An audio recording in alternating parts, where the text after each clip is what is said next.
حالم اسقلم نمرہ احمد۔ وہ اس پر سے نظر نہیں ہٹا سکا، بس بنا پلک جھپکے اسے دیکھے گیا۔ تم کہاں رہ رہی ہو؟ کوئی سہرسا ٹوٹا تو اس نے سوال کیا۔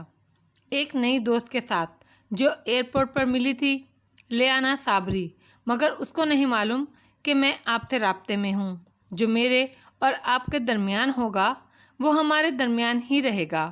وہ میرے ہر کام میں میرا ساتھ دے گی، مگر میں یہ چھوٹے موٹے ای میل اسکام نہیں کرنا چاہتی۔ مجھے بڑے کام کرنے ہیں۔ تمہیں ان بڑے کاموں کی قیمت ساری زندگی چکانی پڑے گی۔ تمہاری نیک روح بدی سے داغدار ہو جائے گی۔ مجھے پرواہ نہیں ہے، کیا آپ میرا ساتھ دیں گے؟ ہاں، ذوالکفلی نے اس کی آنکھوں پر نظریں جمائے اسبات میں سر ہلایا۔ تمہیں میں کوالالمپور کی بہترین کون آرٹسٹ بنا سکتا ہوں۔ تمہارے اندر نیچرل ٹیلنٹ ہے کہانی بازی کا، اور تم ذہین بھی ہو، لیکن تمہیں اپنا وزن کم کرنا ہوگا۔ تالیہ نے گال تلے سے ہاتھ ہٹایا اور حیرت سے اسے دیکھا۔ اچھا ٹھیک ہے، میں موٹی ہوں، مگر وزن کا اس کام سے کیا تعلق؟ تم نے کہا تم بہترین بننا چاہتی ہو۔ کسی بھی فیلڈ میں بہترین بننے کے لیے سستی اور موٹاپے سے نجات ضروری ہے۔ جتنا انسان فٹ ہوتا ہے اتنا اس میں اسٹیمنا ہوتا ہے اور اتنی ہی وہ محنت کر سکتا ہے۔ اگر تم کچھ سیکھنا چاہتی ہو تو پہلے 25 کلو وزن کم کرو اور پھر مجھے اس ای میل ایڈریس پر میل بھیجو۔ اس سے پہلے میں تمہیں کچھ نہیں سکھا سکوں گا۔ اس نے ایک چٹ سامنے رکھی جس پر ایک ای میل ایڈریس درج تھا۔ تالیہ نے اچنبھے سے چٹ اٹھائی۔ میں ساتھ ساتھ وزن کم کر لوں گی۔ کیا آپ ابھی سے؟ ہرگز نہیں، موٹے لوگ بیکار لوگ ہوتے ہیں۔ مجھے چڑ ہے موٹے لوگوں سے۔ وہ اس بات سے واقف ہی نہیں ہوتے کہ پتلا اور فٹ ہونا ان کی زندگی کو کیسے روشن کر سکتا ہے، اور جو لوگ اپنے وزن کو محنت سے کم کر کے خود کو فٹ کر لیتے ہیں وہ اپنی اپنی فیلڈ میں بہت آگے جا پہنچتے ہیں۔ میں موٹاپے کی لعنت کے ساتھ کسی کے ہمراہ کام نہیں کر سکتا۔ 25 کلو ٹھیک ہے، تنبیہ کرتے ہوئے سنجیدہ چہرہ بنائے وہ اٹھا اور ہیٹ اٹھا کر سر پر رکھا۔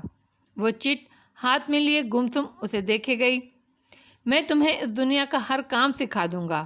تم منٹوں میں بحروب اور آوازیں بدل لوگی، تنگ سوراخوں سے گزر جایا کرو گی، تالے تمہارے ہاتھ میں آتے ہی کھل جایا کریں گے، تم ہر کام سمجھ جاؤ گی۔ ایسا نہیں ہے کہ تمہیں ہر کام کرنا بھی آ جائے گا، لیکن تم لوگوں کو کنونس کر سکو گی کہ تم سب کچھ کرنا جانتی ہو۔ اس لیے جب تیار ہو جاؤ تو مجھ سے رابطہ کرنا۔ ایک آخری نظر اس پر ڈال کر وہ دروازے کی طرف بڑھ گیا اور وہ گمسم سی اس ہیٹ والے پراسرار آدمی کو جاتے دیکھتی رہی۔ اینک کا ہینڈل تالے کے سوراخ میں وہ مختلف زاویوں سے گھما رہی تھی، یہاں تک کہ کھٹک کی آواز کے ساتھ وہ کھل گیا۔ تالیہ مسکرائی اور تالا نکال کر زمین پر گرا دیا، پھر فاتحانہ نگاہوں سے اس کو دیکھا۔ صدیوں سے قدیم چینی تالے ایک ہی طرز پر بنتے آ رہے ہیں، یہ تو کافی آسان تھا۔ اس نے پنجے کا تالا کھولا اور باہر اتری۔ ٹانگیں سیدھی کرنے پر درد اور تھکان محسوس ہوئی، مگر ساتھ میں خوشگوار احساس بھی ہوا۔ وہ آزاد تھی۔ اسی پر سامنے دیوار سے بندھا گھوڑا زور سے ہنہنایا۔ تالیہ کی مسکراہٹ غائب ہوئی۔ اپنے مالکوں کا وفادار جانور ان کو باہر نکلتے دیکھتے ہوئے زوردار آوازیں نکال رہا تھا۔ وہ جلدی سے مڑی۔ ایڈم، فاتح صاحب کی رسی کھولو، ہمیں نکلنا ہوگا اس سے پہلے کہ وہ لوگ باہر نکل آئیں۔ اس کی ہراساں نظریں عمارت کے بند دروازوں پر جمی تھیں جہاں سب سونے اندر جا چکے تھے۔ ایڈم نے جلدی جلدی اپنے پیر کھولے اور فاتح کے ہاتھوں کی طرف آیا۔ ایڈم جلدی کرو، وہ دبا دبا سا چلائی۔ دوسرے گھوڑے بھی ایک ساتھ آوازیں نکالنے لگے تھے۔ ایک نے فضا میں اگلے ٹاپ بھی بلند کر دیے۔ عمارت کے اندر سے آوازیں آنے لگیں جیسے لوگ جاگ گئے تھے۔ ایڈم، وہ چیخیں، میں کھول رہا ہوں۔ وہ بدحواسی سے فاتح کے ہاتھوں پر بندھی رسی کی گانٹھ ڈھونڈ رہا تھا۔ اندھیرا اور اتنی گانٹھیں، کچھ سمجھ نہیں آ رہا تھا۔ یکدم فاتح نے ہاتھ پیچھے لیے۔ ایڈم نے چونک کر سر اٹھایا۔ تم جاؤ، وہ ٹھہرے ہوئے انداز میں بولا، تم دونوں جاؤ اور مراد کو ڈھونڈو۔ تالیہ سناٹے میں رہ گئی۔ نہیں، ہم آپ کو کیوں چھوڑ دیں؟ نہیں، بے وقوفی مت کرو، وہ لوگ جاگ گئے ہیں، وہ پہنچ گئے تو تینوں پھنس جائیں گے۔ جاؤ، بھاگو۔ وہ اب کے برہمی سے اونچا سا بولا، ہاتھ اس نے پرے کر لیے تھے۔ ایڈم شاک تھا۔ سر ہم کیسے، آپ کو کیا ہو گیا؟ وان فاتح کو زندگی میں کبھی کسی کی مدد کی ضرورت نہیں پڑی۔ تم دونوں میرے لیے کچھ نہیں کر سکتے، میں اپنا معاملہ خود سنبھال لوں گا، تم جاؤ۔ تالیہ نے بے یقینی اور خوف سے اسے دیکھا۔ پھر عمارت کو اندر سے آوازیں آ رہی تھیں، کھڑکیوں کے پٹ کھلے، پھر دروازے۔ اس نے بے بس نگاہ فاتح پر ڈالی۔ وہ اس نگاہ کو سمجھ گیا تھا۔ تم نے کہا تھا اگر سارا ملائیشیا اور میں تمہارے ساتھ صرف ایک شخص کو کھڑا ہو تو وہ تم ہوگی۔ کوئی بھی انسان میری بات ماننے والا نہیں رہے، تب بھی میری بات مانو گی؟ کیا تم وعدہ نبھانے آتے ہیں تمہیں تالیہ؟ تالیہ کے دل پر زوردار پتھر آ گرا۔ اس نے ایڈم کو دیکھا اور اندھی ہوئی آواز میں بولی، بھاگو ایڈم۔ پھر دوبارہ فاتح کو دیکھا۔ تالیہ آپ کو بچانے آئے گی، تالیہ آپ کا ساتھ نہیں چھوڑے گی تو انکو؟ مگر پنجے میں بیٹھا شخص چھانے اچکا کر بولا، نو آپشن۔ مگر فاتح کو کبھی کسی کی مدد یا ساتھ کی ضرورت نہیں پڑی۔ میں اپنا خیال خود رکھ سکتا ہوں، اب جاؤ۔ یہ حکم تھا۔ وہ دونوں پیچھے دیکھے بنا ایک ساتھ بھاگے تھے۔ عمارت کے دروازے یکے بعد دیگرے کھلے۔ 2-3 آدمی بڑبڑاتے ہوئے باہر آئے۔ ایک کی نظر دور گیٹ پر پڑی اور جس کا بڑا سا کنڈا تالیہ کھول رہی تھی۔ روکو، پکڑو! وہ حواس باختہ سا چلایا، مگر تالیہ کنڈا کھول چکی تھی۔ گیٹ کھل گیا اور وہ دونوں باہر بھاگ گئے۔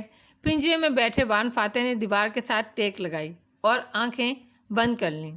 ہر طرف ان لوگوں کی روکو پکڑو کی پکار مچ گئی تھی۔ کسی نے مشل اٹھائی، کسی نے گھوڑے پر چھلانگ لگائی۔ بہت سے لوگ گیٹ کے پار ان کے تعاقب میں دوڑتے دکھائی دے رہے تھے۔ وہ آنکھیں موندے اکڑو بیٹھا تھا۔ آریانہ دھیرے سے اس کے قریب آ بیٹھی۔ کیا آپ کو واقعی کسی کی ضرورت نہیں ہے ڈیڈ؟ فاتح نے آنکھیں کھولی۔ سفید لباس والی آریانہ پلکیں جھپک جھپک کر اسے دیکھ رہی تھی۔ وہ مدھم سا مسکرایا، کبھی پڑھی تو نہیں، لیکن تالیہ کو لگتا ہے مجھے اس کی ضرورت ہے۔ لیکن نہیں، آپ درست کہہ رہے تھے، میرا نہیں خیال آپ کو کسی کی مدد کی ضرورت ہے۔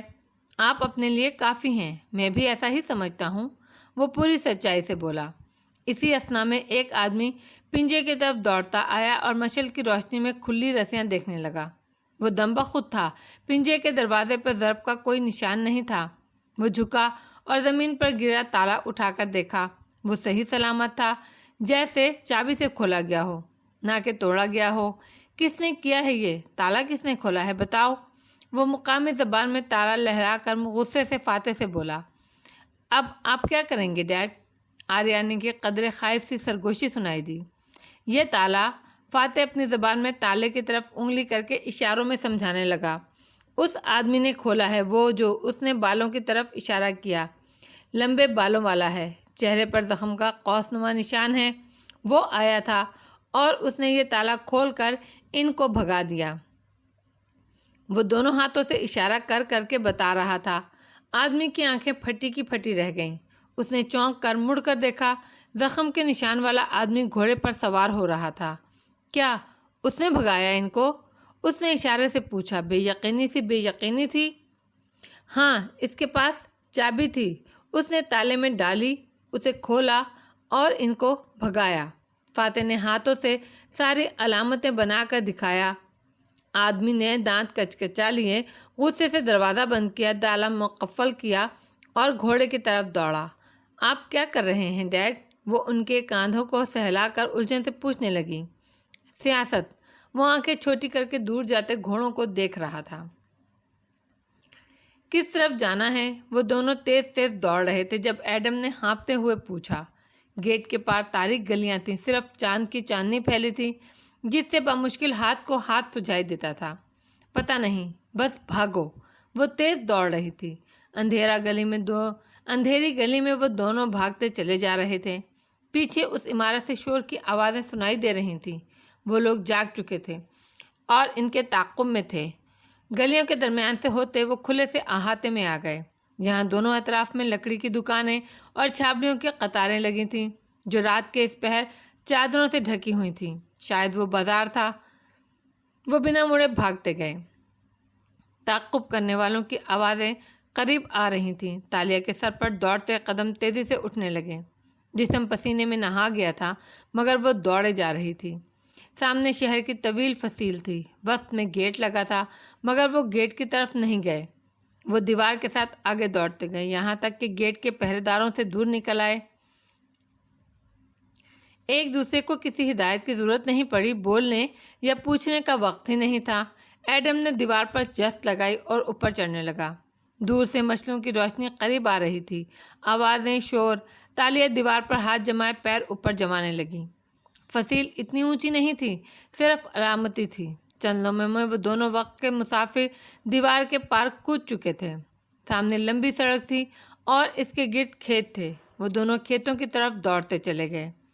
وان فارسے کہتے ہیں ان کو میری ضرورت نہیں، وہ ہانپتے ہوئے کہہ رہی تھی، مگر میں نے جو خواب دیکھا تھا وہ اس کے الٹ تھا۔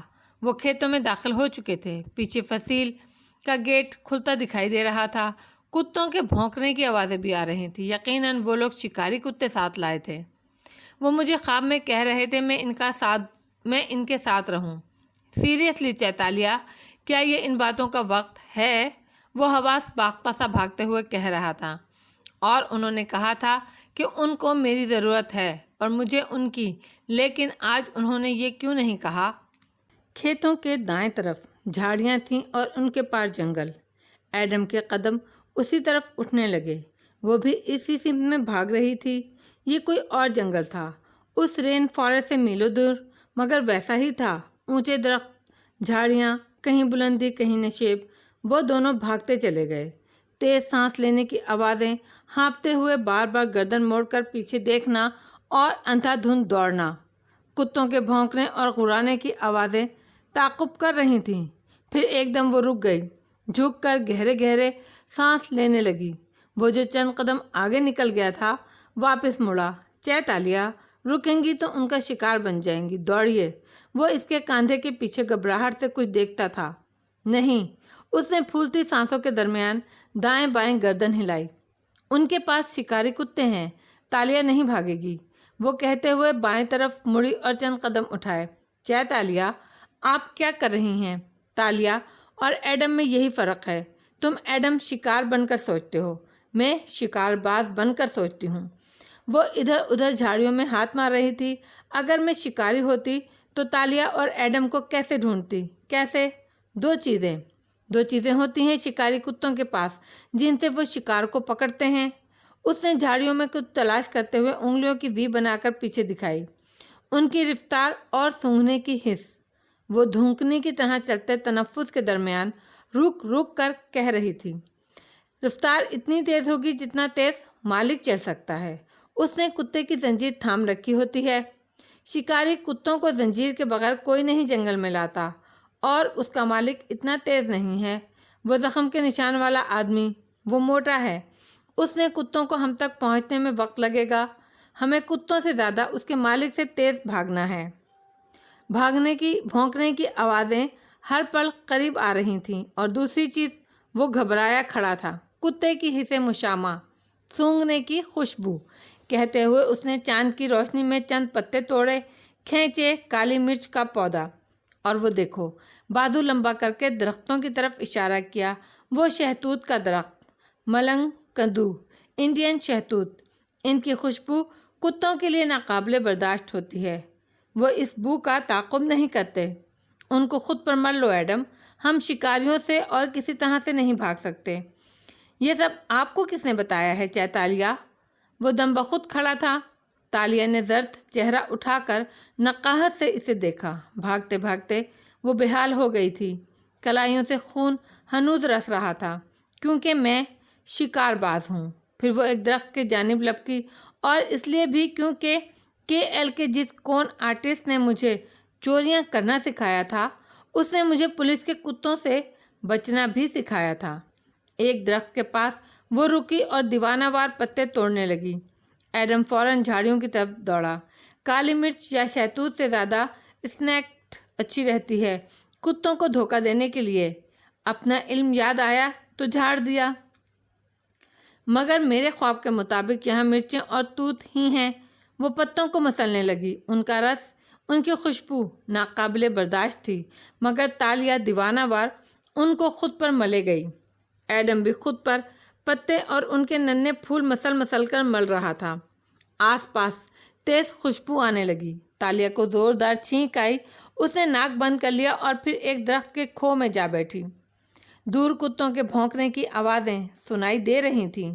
جنگل میں ذرا سی حرکت جو درخت کے قدموں میں کی جاتی، اس سے درخت ہلکا سا ہلتا اور وہ حرکت اوپر پتوں تک پہنچتے پہنچتے زوردار جھنجھناہٹ میں تبدیل ہو جاتی۔ مزید بھاگنے کا مطلب تھا اپنی پوزیشن سے تعقب کاروں کو آگاہ کر دینا۔ وہ مزید بھاگ نہیں سکتے تھے۔ ایڈم بھی اس کے ساتھ کھو میں آ بیٹھا۔ اب وہ دونوں آس پاس کے درختوں سے بھی چھپ چکے تھے۔ چند لمحے خاموشی سے کٹ گئے۔ پرندوں کی چہچہاٹ، دور کتوں کے غرانے کی آوازیں، دوڑتے قدم۔ یہ جنگل کسی رین فارسٹ ہی کی طرح تھا، گیلا، کیچڑ آلود، گھنے درخت اور ہر طرف اندھیرا۔ ایسے میں ایڈم نے ساتھ بیٹھی تالیہ کو دیکھا، جو گھٹنوں کو سینے پر لگائے سمٹی سمٹی بیٹھی تھی، محتاط سے تعقب کاروں کی چاپیں سن رہی تھی۔ ادھ کھلی چوٹی آگے کو ڈالے، مٹی لگا چہرہ، گالوں پر زخم کے نشان۔ اسے اس سے ہمدردی ہوئی۔ آپ کو اپنے خواب یوں بھی مدد دیتے ہیں؟ وہ ذرا نرمی سے پوچھنا چاہ رہا تھا۔ ہاں، کیوں؟ تم خواب نہیں دیکھتے کیا؟ وہ پٹاخ سے بولی۔ ایڈم کا حلق تک کڑوا ہو گیا، لب بھینچ گئے۔ آپ کو برداشت کرنا 600 سال پیچھے آنے سے زیادہ مشکل ہے تالیہ۔ 557 سال، کبھی ریاضی کی کتابیں نہیں پڑھیں کیا؟ وہ بس اسے دیکھ کر رہ گیا۔ پھر سے لب کھولے ہی تھے کہ تالیہ نے ہونٹوں پر انگلی رکھ لی۔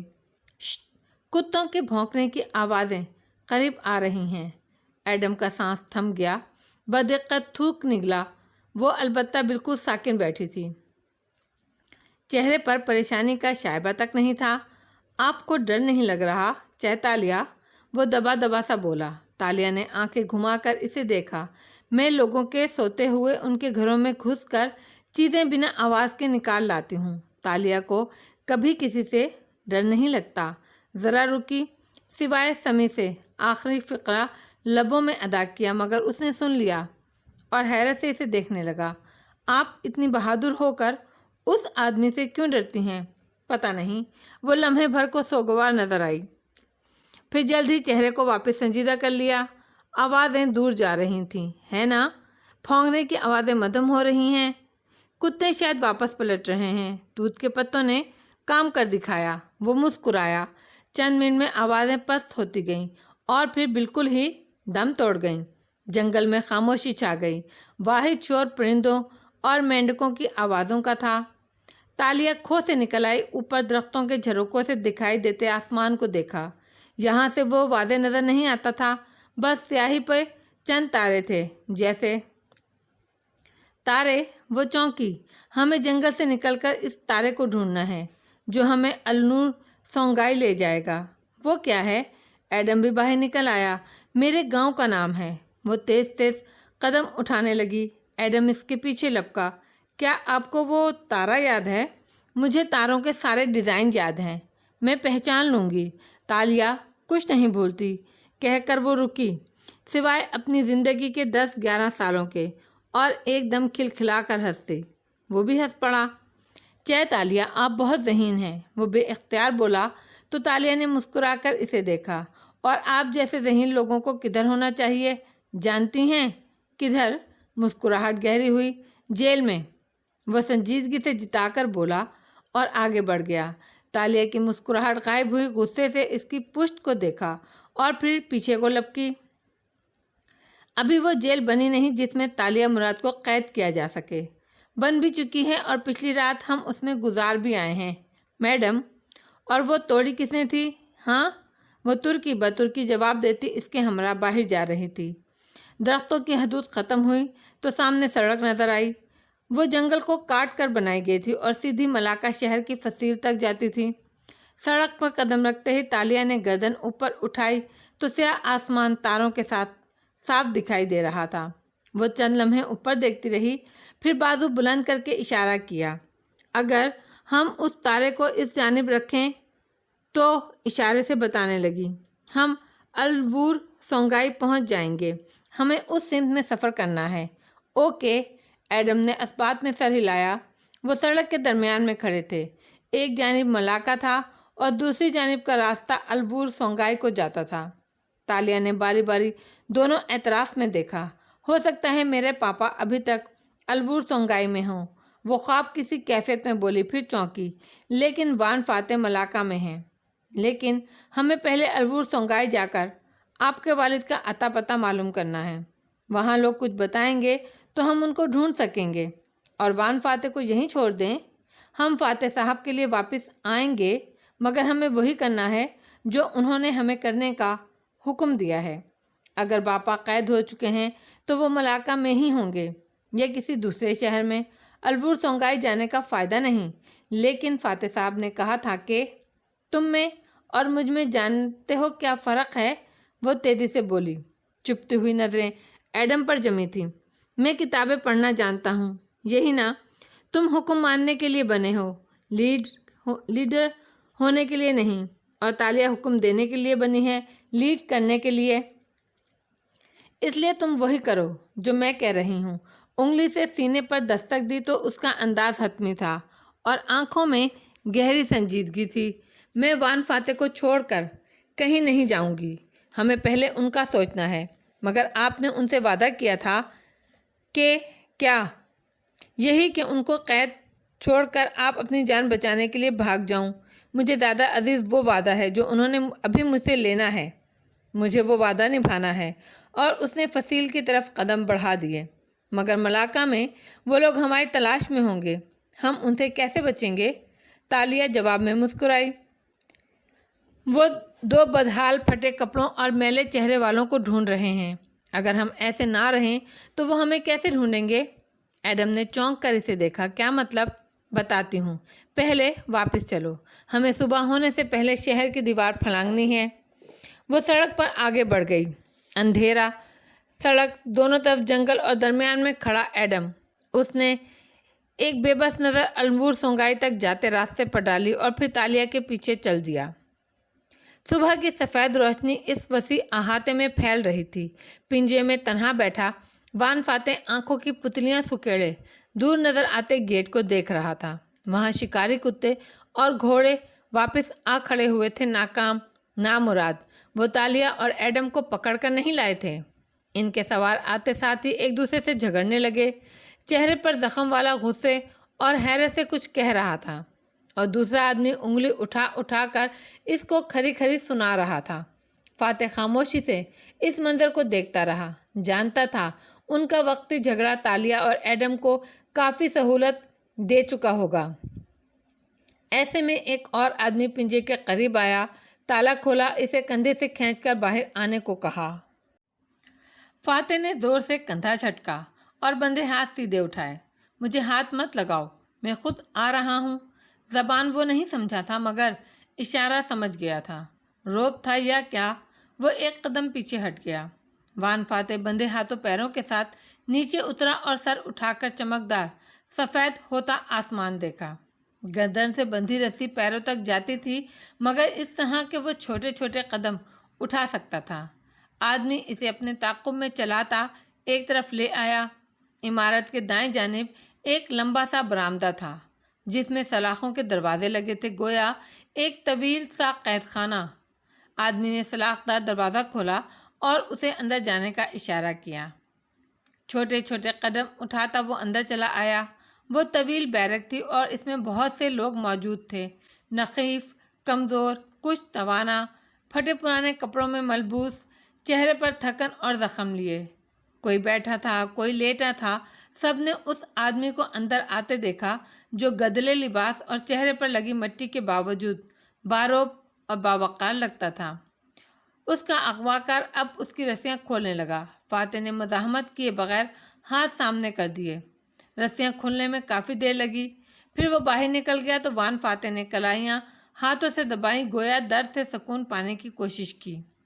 ارد گرد تمام قیدی اسی کو دیکھ رہے تھے، بیٹھے ہوئے، کھڑے ہوئے، لیٹے ہوئے، سب ہی کی نظریں اس پر جمی تھیں۔ وہ سلاخ دار دروازے کے ساتھ جا کھڑا ہوا، یوں کہ پشت سلاخوں سے لگا لی اور چہرہ ان بدحال مفلس قیدیوں کی طرف موڑ لیا۔ پھر وہ ہاتھ اٹھا کر ماتھے تک لے گیا، سلام، سر کو خم دیا۔ وہ خالی چہرے اور ویران آنکھوں والے لوگ ٹکر ٹکر اس کو تک رہے تھے۔ کیا سوچ رہے ہیں ڈیڈ؟ ننھی پری نے کان میں سرگوشی کی۔ یہی کہ یہ لوگ کون ہیں اور اس حال میں کیوں ہیں؟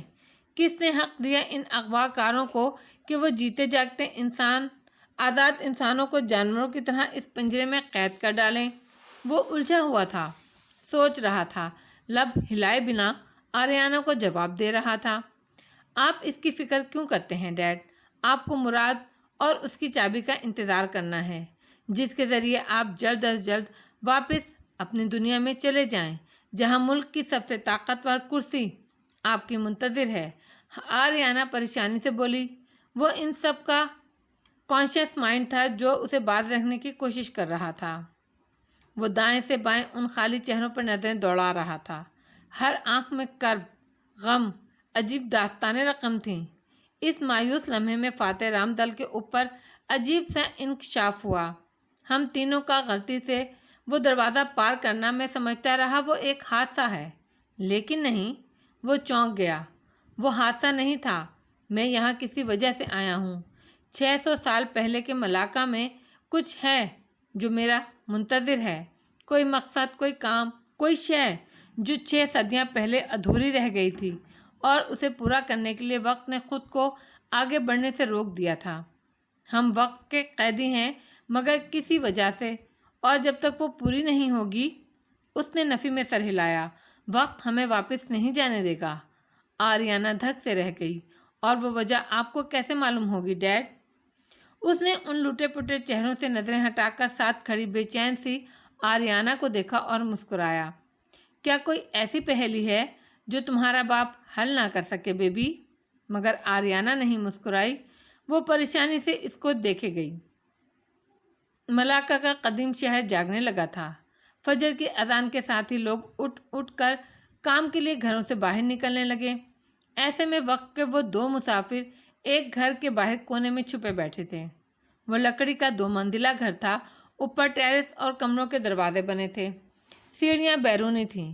گھر کی چھت دوسرے گھروں ہی کی طرح لکڑی کی مخروطی طرز کی تھی۔ وہاں ساری گلی میں مخروطی چھتوں والے لکڑی کے ایک جیسے گھر ہی بنے تھے۔ دفعتاً ٹیرس کا دروازہ کھلا اور ایک آدمی باہر جاتا دکھائی دیا۔ جیسے ہی وہ سیڑھیاں اتر کر نیچے گیا، وہ دونوں دیوار کی اوٹ سے نکلے اور جھک کر چلتے ہوئے تیزی سے کمرے میں جا گھسے۔ تالیہ آگے تھی اور ناخوش سا ایڈم پیچھے۔ باہر ابھی تک جامنی اندھیرا پھیلا تھا، اور اندر آتے ہی جو منظر سامنے آیا اس میں زمین پر فرشی بچھونا بچھا تھا، جس پر ایک ننھا بچہ سو رہا تھا، اور ایک عورت ان کی طرف پشت کیے چادر جھاڑ رہی تھی۔ تالیہ بلی کی چال چلتی اس کے پیچھے آئی، اس کے منہ پر ہاتھ رکھ لیا۔ عورت کو مزاحمت کا موقع ہی نہیں ملا۔ وہ اس کے بازوؤں کے نرغے میں چند لمحوں میں بے ہوش ہو گئی۔ تالیہ نے احتیاط سے اسے اس کے بچھونے پر ڈال دیا۔ جب یہ جاگے گی تو اسے لگے گا یہ کمزوری سے چکر کھا کر گری تھی۔ وہ مڑی تو دیکھا ایڈم ناخوشی سے اسے دیکھ رہا تھا۔ کیا اس عورت کو تکلیف دینا ضروری تھا؟ تو کیا کہتی محترمہ، ہم آپ کے گھر چوری کرنے آئے ہیں، خاموشی سے سائڈ پر ہو جائیں اور ہمیں ہمارا کام کرنے دیں۔ کانٹ بلیو می، ایک چوری کی واردات میں شریک ہو رہا ہوں میں، اس سے پہلے کہ تم دھوکہ دہی کی واردات میں بھی شریک ہو چکے ہو، جب تم مجھے دھوکہ دے کر فاتح صاحب کو سن باؤ کے گھر لے آئے تھے۔ چابی جوڑ کر اس سے زیادہ پارسا نہ بنو۔ اللہ نے زندگی رکھی تو واپس جاتے ہی اپنے ہاتھوں سے آپ کو جیل بھجواؤں گا، وہ جل کر بولا تھا۔ تالیہ نے جواب نہیں دیا۔ وہ صندوقوں کے ساتھ بڑھ گئی۔ یہ کھاتا پیتا گھرانہ لگ رہا ہے، قیمتی چیزیں ہوں گی ان کے پاس، خدا کرے اس گھر میں کوئی اور نہ ہو۔ اس نے جلدی سے اپنے لیے کپڑے ڈھونڈے۔ خامد کے آنے سے پہلے ہمیں تیار ہو کر یہاں سے نکلنا ہے۔ وہ صندوق کھول کر کپڑے الٹ پلٹ کر رہی تھی۔ کمرے کی دیوار پر لگی مشل جل رہی تھی، اس لیے سب صاف نظر آ رہا تھا۔ بچہ ہنوز سویا ہوا تھا۔ فجر باسی ہو گئی اور ملاقہ پر سورج طلوع ہونے لگا تو شہر کی گلیوں نے دیکھا وہ دونوں چپکے چپکے سے سیڑھیاں اتر کر گلی میں آ گئے تھے اور اب ساتھ ساتھ چل رہے تھے، اور یہ وہ بدحال وقت کے مسافر ہرگز نہیں لگتے تھے۔ تالیہ نے جامنی ریشمی باجو کرانک پہن رکھا تھا، پیروں تک آتا لہنگا نما لباس اور گھٹنوں تک آتی قمیص، کندھے سے دوپٹہ گزار کر دوسرے پلو پر باندھ لیا تھا۔ انگلیوں میں 2 انگوٹھیاں اور گردن میں موتیوں کی مالا تھی۔ حمام میں رکھے عجیب دودھ سے بنے ملغوبے سے اس نے بال بھی دھو لیے تھے، کنگھی بھی کی تھی، اور اب سنہری بال کنگھی ہوئے چہرے کے اطراف میں گر رہے تھے۔ کان میں مصنوعی بڑا سا پھول لگا رکھا تھا اور سر پر ہیٹ پہن رکھا تھا۔ یہ ملے طرز کا ہیٹ نہ کہ انگریزی طرز کا جو وہ ملائیشیا میں پہنتی تھی۔ یہ الٹے لٹو کی شکل کا تھا اور ڈوری تھوڑی تلے ارس دی جاتی تھی، یوں کہ آدھا چہرہ چھپ جاتا تھا۔ ایڈم نے بھی ایسا ہی ہیٹ پہن رکھا تھا، نیچے کھلا سا پاجامہ، اوپر لمبی قمیص اور اس پر نیلے رنگ کی پتلی جیکٹ جو سامنے سے کھلی تھی، گویا کوٹ ہو۔ یہ مقامی لباس تھا اور اس پر کافی کھلا تھا۔ شہر جاگنے لگا تھا، لکڑی کے مکان، ان کے درمیان آتے جاتے لوگ، کافی عورتوں کے سروں پر دوپٹے تھے اور لباس کھلے سے تھے۔ مردوں کے لباس ایڈم ہی کی طرح تھے۔ چند ایک نے گزرتے ہوئے ان دونوں کو دیکھا بھی۔ غیر آرام دہ ایڈم جو بدقت کھلے جوتوں میں چل رہا تھا، گردن کڑا کر شانے بے نیازی سے چلتی تالیہ۔ سنو، تم میرے بھائی ہو، راستے میں ہدایت دی، اللہ مجھے جہنم میں بھی آپ کا بھائی نہ بنائے۔ میں کور اسٹوری بتا رہی ہوں، وہ بنا تاثر لیے بولی۔ ہم چین سے آئے ہیں، مسالوں کا کاروبار کرتے ہیں۔ اس زمانے میں یہی کاروبار بہت ان تھا۔ لوگ انڈیا سے سمندر کے راستے ملاکا کی بندرگاہ تک آتے اور مسالے بیچتے۔ تو ہم انڈیا سے کیوں نہیں آئے، چین سے کیوں آئے ہیں؟ کیونکہ ہم انڈین نہیں لگتے ڈفر، ہم چینی لگتے ہیں۔ وہ اسے گھرکتے ہوئے قدم اٹھا رہی تھی۔ چلتے چلتے وہ دونوں بازار کی حدود میں داخل ہو گئے۔ وہاں لکڑی کی دکانیں گلیوں میں بنی تھیں، قہوہ خانے بھی تھے جہاں باہر کرسیاں میز بچھی تھیں۔ ریڑھیوں پر سامان رکھ کر بھی لوگ فروخت کر رہے تھے۔ غرض فجر کے ساتھ ہی بازار میں گہما گہمی کا عالم تھا۔ بس ایک چیز نہ تھی جو آج کی دنیا میں ہوتی تھی، شور، ٹریفک کا شور، موسیقی کا، آوازوں کا۔ ہرگز نہیں، آبادی کم تھی، لوگوں کے اپنے بولنے کی آوازیں ہی آ رہی تھیں بس۔ وہ دونوں باوقار چال چلتے آگے بڑھتے گئے۔ جہاں کئی عورتیں سر سے پیر تک ڈھکی تھیں، وہاں کئی کندھوں سے گھٹنوں تک کا لباس پہنے ہوئے تھیں، یوں کہ کندھے بھی برہنہ تھے۔ اونچے جوڑے بنائے وہ مردوں کے ساتھ بازار میں کام کر رہی تھیں۔ انہیں کوئی ہراساں نہیں کر رہا تھا۔ عجیب ماحول ہے 600 سال پہلے کے ملاکا کا۔ وہ اچنبھے سے بڑبڑائی۔ 557 سال چیتالیہ، وہ جتا کر بولا، اور ہم بازار میں کیا کر رہے ہیں؟ ہمارے پاس تو پیسے ہی نہیں ہیں۔ ایک یہی چیز تھی جو ان صدقوں سے نہ ملی، ایک سکہ یا دمڑی بھی نہیں۔ غالباً وہ اپنے پیسے کہیں اور چھپا کر محفوظ رکھتے تھے۔ تالیہ رک گئی۔ ایک دکان کے سامنے کھڑے وہ آدمی کو دیکھا جو کپڑے کا ایک تھیلا اٹھا رہا تھا۔ پھر اس نے سونے کا ایک سکہ دکاندار کی طرف بڑھایا۔ سونا، ہمیں سونا چاہیے، وہ بڑبڑائی۔ زیرک نگاہیں چاروں طرف دوڑائیں۔ قدیم زمانے کی اس بازار میں لوگ معمول کی خریداری کر رہے تھے۔ نگاہ ایک عورت پر جا کر رکی جو لہنگا، قمیص اور سر پر دوپٹے میں ملبوس تھی۔ ایک سبزی کی ریہڑی پر کھڑی مختلف قسم کے پالک کے پتے اٹھا کر دیکھ رہی تھی۔ اس کے ہاتھوں میں سونے کی انگوٹھیاں اور کلائی میں موٹے کنگن تھے۔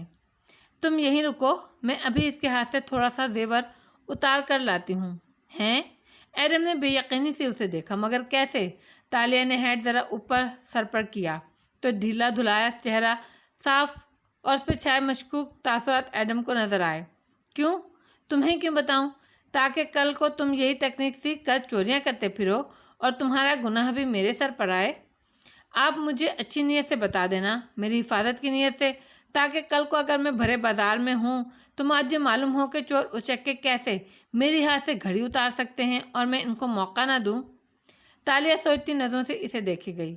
بات میں وزن تھا۔